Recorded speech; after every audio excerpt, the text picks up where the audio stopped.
This video is part of my Ubisoft Retrospective series where I will be playing through a few of Ubisoft's video game franchises with the intent of seeing not only how the games themselves have changed over the years, but also how the changing business practices of Ubisoft have influenced the overall design philosophies and quality of the games in each series.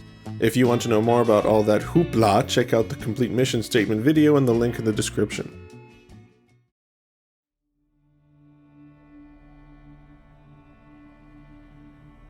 I remember playing Assassin's Creed 3 when it first came out in 2012 and really enjoying it. I enjoyed the setting, I enjoyed the story, I enjoyed the gameplay, and felt like it was an appropriate next step for the series. There were definitely some issues, some more severe than others, but I came away from the game with a positive experience. 8 years later, and I am once again playing through Assassin's Creed 3 for my second playthrough of the game, except this time it's the remastered version on the Xbox One. Since I've started doing this Assassin's Creed retrospective series, I've gotten more aware of the AC fandom's perspective in terms of what games in the series are more popular, which games are less popular, and which games are kind of even disliked by the community at large. And I was a little surprised to find out that AC3 is usually listed among the least favorite entries in the franchise by many AC fans. It's kind of the black sheep of the series, if you will. So going into this video, I wasn't sure if I would have the same feelings towards the game as I did when I first played it, or whether my opinion would shift to be more in line with the general consensus amongst AC fans. Well, after completing the game, I can tell you, I like this game. It's not perfect, and it's not my favorite Assassin's Creed game, but a lot of the criticisms that I've heard be leveled at this game I just don't really agree with. And in fact, personally, I think this game is actually easier to appreciate when taken into the context of the series as a whole, as having introduced some incredibly important elements to the series and being rather unique in its own right compared to other AC games. Just like all my other AC videos, this is not spoiler free, so you have been warned. And this will not just be a retrospective on AC3, it will also be a video on the remastered aspect of the game and whether or not I think it's a good remaster, similar to how I did my Ezio Collection videos. Also, I won't be talking about the multiplayer portion of the game as the remaster does not come with it, just like the Ezio Collection, and I couldn't find a game on the 360 version. Assassin's Creed 3 looks noticeably better than Revelations, and the remaster looks noticeably better than the original AC3. Textures are better, resolutions are higher, and there's less load-in and pop-in, though there still is plenty of both in the game. The lighting engine situation is the same as the Ezio Collection, i.e. the new engine is much better than the original one, and during gameplay the new lighting looks fantastic running around in the frontier and the cities. However, some of the cutscenes now look really bad because, just like the Ezio Collection, Ubisoft did not take the time to properly light the cutscenes, and the result is kind of terrifying sometimes. What the hell is wrong with Rebecca's face? The lighting isn't the only thing that makes the cutscenes a little awkward though. They're just kind of janky and bizarre sometimes with awkward edits and very little to no sound effects, and they load at odd times. It just feels like there's a lack of polish here that could have been added with this remaster. But even though some of the faces look wonky sometimes, the character models have been updated and improved, and the remaster does add a good amount of tweaks and changes. There are new options for subtitles such as different font sizes and colors, and during certain side objectives like letter deliveries, NPCs won't talk to you anymore. They'll just sort of stand there without reacting to you at all. That's a strange change, and I don't really understand why it was implemented. More foliage has been added in the frontier, and it looks pretty damn good now, but the animals didn't really seem to get much of an upgrade and don't really look that good. The minimap has a more accurate representation of the actual layout of areas. Enemy markers now tell you what type of enemy they are and which direction they face. The mission objective has changed color. The weapon wheel no longer enters a screen separate from the gameplay. There are lots of new skins that you can unlock from the Ubisoft Club. You can now skip the end credits, and the HUD has changed as well. And these are just on the presentation side of things. There are more changes that this remaster makes to the gameplay that I'll talk about when we get there. Remember how I just said that there was a lack of polish in this game? Well, there are a lot of glitches. A lot. The most plentiful kind of glitch are the visual ones, such as this NPC spawning twice, one on top of the other, this guy riding a horse that's stuck in the ground, this tree being banished to the Shadow Realm, the rain inside this shop, and this bizarre wobbling effect in the air around these guards. There were more in the game, but I eventually just stopped bothering to write them all down. There was only one glitch that actually made me relaunch the game, which is this one where the cutscene faded to white and just stayed on the white screen while the cutscene played. The performance of the game is definitely better than it was at launch on the 360, which is what I originally played the game on.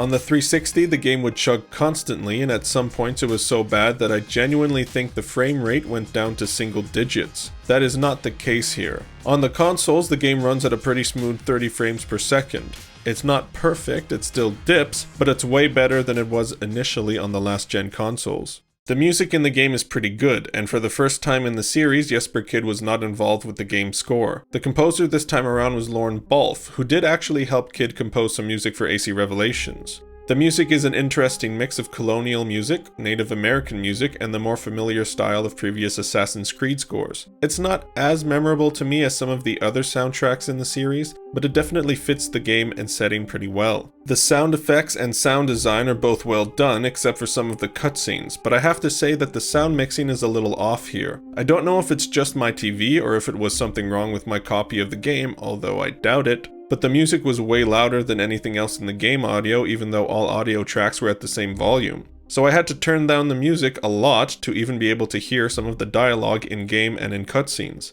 Interestingly, I found that it seems as if the audio of the pre-rendered cutscenes, like the ending of the game, might be controlled by the music volume for whatever reason, as they were substantially quieter than any of the other sounds during my playthrough, and the music volume was the only one I had turned down. It may seem like the presentation side of things was pretty negative, but a lot of these issues aren't big deals, and they didn't detract that much from my enjoyment of the game. It still does look and run a lot better than the original version of the game. Assassin's Creed 3 is set during the American Revolution in the 1700s.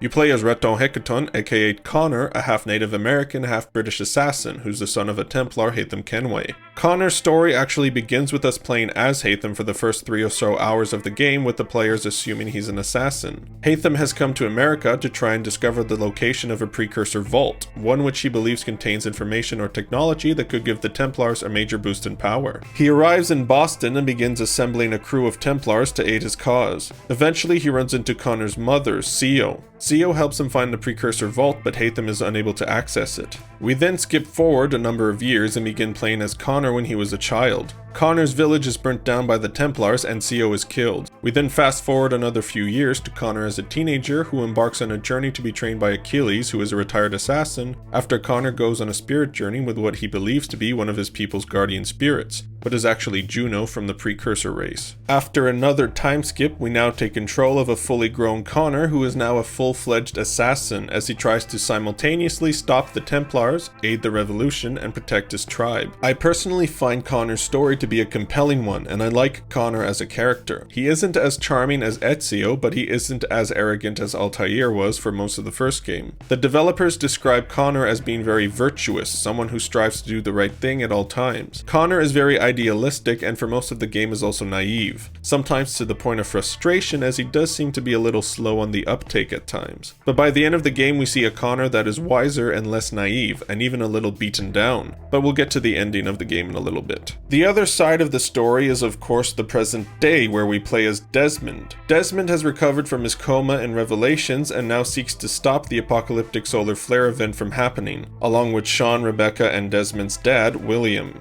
Desmond's sections in AC3 are the most involved they've been in the entire series, as Desmond actually has to go out and do things this time around. Juno has been leading them to this place with the intent of having them open the vault that Haytham was unable to open in the past, as the vault holds the power to stop the solar flare from destroying the world. They only need to find precursor battery devices, which is what Desmond's missions are about. The game's story is, I think, pretty good overall. Assassin's Creed 3 actually brings back some of the philosophical questions from the first game that I really liked, such as the similarities between the Assassins and Templars, the meaning of freedom and order, the nature of prejudice, hypocrisy, and free will. All good stuff that was missing from Ezio's games. The biggest issues I have with the story, which is an issue that a lot of people have with it, is the pacing, specifically the first few hours of the game. Haytham's part of the story is just too long, lasting around 3 hours. I get what they were trying to do with it, you know, setting up all the Templars and having that reveal at the end that they are all in fact Templars. But I don't think that it needed to go on for so long. For instance, I think you could have cut out the entire portion on the ship and not really miss anything. It also takes 2 hours for Connor to get to adulthood, meaning it takes around 5 hours of playing to get to the actual meat of the game, as before this point the world isn't fully revealed to you yet in terms of all the mechanics you can use and the side missions and objectives you can do. It's a very long first part of the game, and I understand why it frustrated a lot of people. The other big problem I have with the story is the ending, particularly Desmond's ending. By the way, Desmond is pretty unlikable for me in this game. Like, there were times in the previous games where I thought he was kind of annoying, but in this game he goes full bitch mode. I understand that Desmond has issues with his dad, and William is an asshole.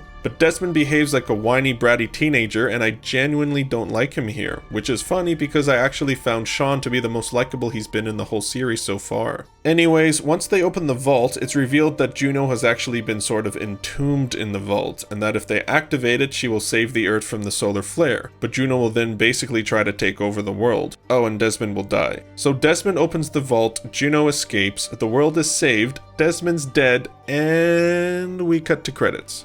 What? You're telling me I played 5 fucking games for this to be the conclusion to Desmond's, Altair's, Ezio's, and Connor's story? As in there is no fucking conclusion? Just another goddamn cliffhanger like every other fucking game in the series so far? Fuck off, Ubisoft. This ending is incredibly unsatisfying and just fucking lame. So the actual ending to Connor's story in the Animus fares a little better. Connor did successfully help the revolution win the war, however in the game's epilogue we see Connor notice the slaves still being sold in America, and he wasn't able to protect his tribe. It's a historically realistic ending, and I don't really have a problem with the bleakness of it, but it doesn't really feel satisfying either to me, because we don't actually see what happens to Connor. Does he become disillusioned and bitter because of his experiences and end up becoming like Achilles was at the start of the game, the old bitter man at the top of the hill? Does he continue fighting for the freedom of slaves? Or does he quit being an assassin altogether and settle down and start a family, as we know that he does have to have at least one child at some point, seeing as Desmond is his descendant? We don't know. At least we don't know in the game. There was a comic that explained a little about what happened after the game, but I'm not taking that into account when I say Connor's ending was a little unsatisfying in the game. Some fans have discovered that there was a cut speech from Connor in the game's files that was fully voiced and recorded, but for some reason never actually made it into the game. It's actually very well written and does a great job at capping off Connor's story if it was intended to be at the end of the game. I'm not sure why it wasn't included, but I feel that it definitely would have added closure to the story, the same way Revelations adds closure to Ezio's and Altair's story. There have been some tweaks to the gameplay formula in AC3 from Revelations, as well as from the original version of AC3 to the remastered one. Some of the changes in the remaster gameplay-wise include allowing the player to perform double assassinations from low profile, which is something that could be done in the Ezio game, so I don't know why they changed it in the first place. You can free aim with weapons, and you can now whistle in bushes. The camera angle has changed from the previous games and is now much lower to the ground and is positioned right behind Connor. I didn't like it at first, and it honestly took a little while for me to get used to, but eventually I got the hang of it and was running across rooftops like any other AC game. I still prefer the wider field of view we had with the previous camera angle, but I believe Ubisoft made this change in order to make the movement feel more intense, which it did accomplish. The most notable addition to the free running mechanic is the tree traversal. The game has a large frontier area which is mostly forest and rivers, so Ubisoft developed the tree traversal mechanic in order to quickly navigate the frontier the same way you would navigate the city through the rooftops. It is a pretty fun mechanic, and seeing all the ways Connor maneuvers from tree to tree is quite fun, but ultimately I didn't use the tree running mechanic all that much over the course of my playthrough, as I mostly stuck to either riding my horse or just running across the frontier, as they're both faster than tree running. The frontier is also host to the new hunting mechanic, where Connor can hunt various animals such as elk or wolves and use the items received from skinning them to either craft things or sell them. You have a few tools at your disposal to hunt with, such as bait and snare traps. You also have clues scattered around the frontier that help lead you to animals, although most of the time the clues are kind of pointless. Unlike Red Dead Redemption, the Hunting Society in AC3 never really interested me that much, so I didn't really bother doing most of the Hunting Society challenges. Another thing that didn't really interest me is the crafting system. You can craft various items using whatever resources you have at your disposal, be it animal parts or what any of the Homestead characters' abilities you have unlocked. Once crafted, you can sell your goods through convoys to a few different merchants. The whole crafting and economy system in AC3 is pretty different from the previous games and isn't very intuitive. The menus are confusing, and I found the tutorial didn't do a very good job of making me understand the way the system works. I did end up experimenting with it a little bit and figuring out how it actually works, but ultimately I never really bothered with the crafting and economy system in the game, as the rewards and money just didn't seem worth it to me. The homestead, however, was one of my favorite parts of the game. Throughout the story, Connor will encounter various characters he will end up saving from danger, and upon hearing their stories will invite them to live near the manor. These encounters are all optional, but if you do choose to do them, the character or characters will move to the homestead, and new homestead missions will be unlocked, and each mission performed for each character will unlock new levels of crafting. Seeing how each character's story unfolded and watching the homestead gradually grow over the course of the game to become a full-fledged town was an awesome part of the game for me. The naval combat is quite possibly the best and most important addition to the Assassin's Creed formula that this series has ever had. It's so goddamn fun, and at the time the technology was incredibly impressive. I mean, it still impressed me during this playthrough, so they really pulled it off well. There's only a handful of missions which occur at sea, but there's a sizable amount of side naval missions that you can do. Most of these missions boil down to destroy all the enemy ships, but the sailing and combat are just so fucking fun that I still ended up doing almost every naval mission. Ubisoft recognized the potential that the sailing had in AC3 and fully realized that potential in AC4. They're even making an entire new IP around the sailing, Skull and Bones. Well, at least they're trying to make a new IP around it. A small change made to the free running in AC3 is that now you only need to hold down the right trigger to climb, as opposed to also having to hold down the A button to climb in previous games. You can also go through certain windows or doors in houses to activate a short animation of you going through the building. It's just a shortcut essentially. A lot of the missions in the game aren't really that interesting, and to be honest are actually kind of boring. There's a mission where you help Paul Revere during his midnight ride that amounts to avoiding British soldiers, while Revere gives you directions to each town you warn, which isn't very fun. Another mission sees you in command of American soldiers trying to fend off the British, but all you do is ride your horse back and forth to tell the Americans to fire on the British at the right time. And of course, there are the tailing and eavesdropping missions, which are the worst missions in the game bar none. They just suck. I understand that these are things that assassins would actually do, but these missions are boring, and in the case of the moving eavesdropping missions, unbelievably frustrating. The missions are also very restrictive, choosing to be linear in their approach instead of following the player to come up with their own way of completing the mission. I understand that AC3 isn't the only open world game to design their missions this way, and it's not even the first AC game to have restrictive mission design. But it is the most obnoxious with it the series has been so far. Combat in AC3 is changed a little from previous games. The medicine mechanic from the Ezio trilogy has been removed in favor of regenerating health, similar to how AC1's health system worked. And Connor can do double counters, triggering a few really cool animations. Connor can also use an enemy as a human shield when being fired upon by enemies with muskets. The lock-on button has been removed, meaning Connor will just enter combat mode if enemies are trying to fight him. The counter system has also been slightly changed. Now when you counter an enemy, you can select one of 4 options. You can counter kill the enemy, you can throw the enemy, you can disarm the enemy, or you can use your secondary weapon on the enemy. There are a few new weapons Connor has at his disposal, such as the tomahawk, rope darts, and the bow and arrow. The tomahawk is a pretty sick weapon which I used for most of the game honestly, as it's effective against almost every enemy. The rope darts are very cool, allowing Connor to yank enemies closer to him and hang them from above if you're in stealth. And the bow and arrow allows Connor to get stealth range kills. The fast travel system has undergone a pretty significant change in AC3 with the introduction of the underground tunnels. To unlock fast travel points on the map, you need to enter one of the entrances to the underground tunnels and navigate your way through them until you come upon another entrance to unlock that fast travel point. It's an interesting idea, but it really just feels like an inconvenience as opposed to an interesting part of the game,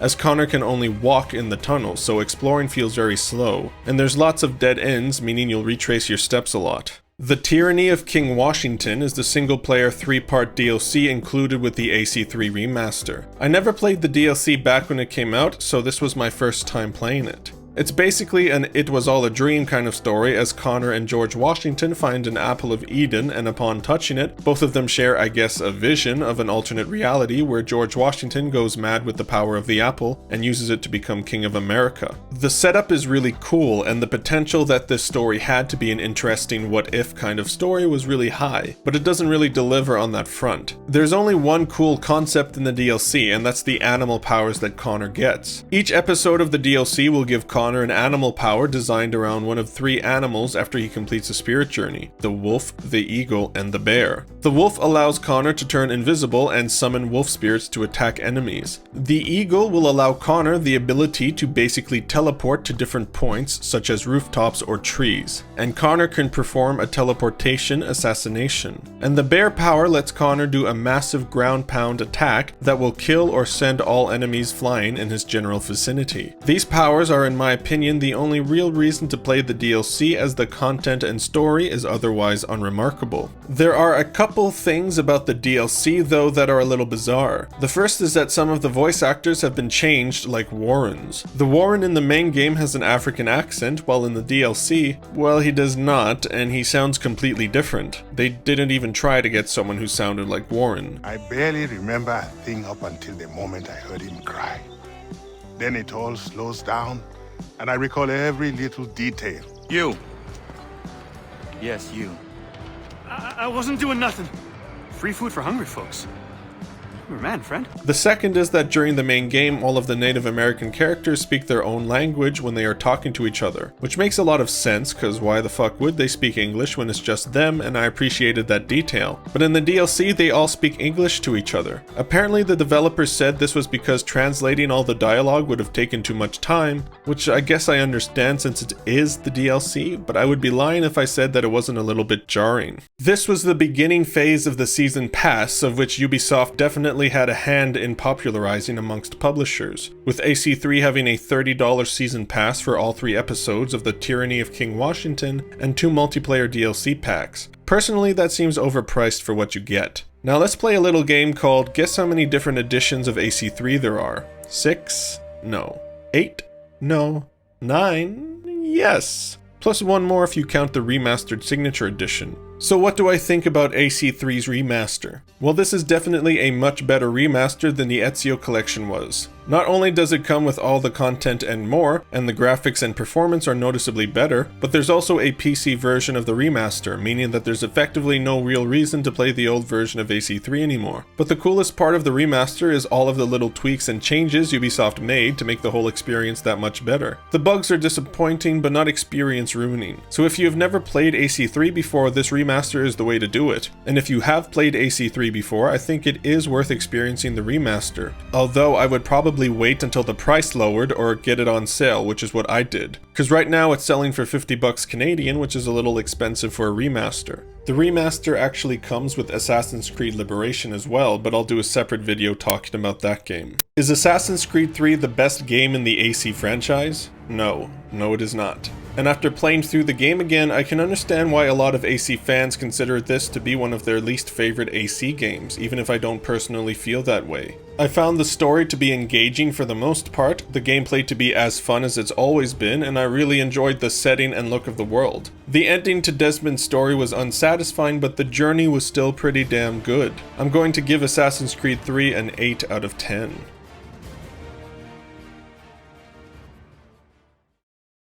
The Desmond saga is over, and we are getting ever closer to the Assassin's Creed games that I've not yet played. However, the rest of the Assassin's Creed series is going to have to wait a little while. I'm going to be taking a break from the AC Retrospective to do some videos on a few games that are coming out in the next couple of months or so. Those games being Doom Eternal, Resident Evil 3, Gears Tactics, and The Last of Us Part 2.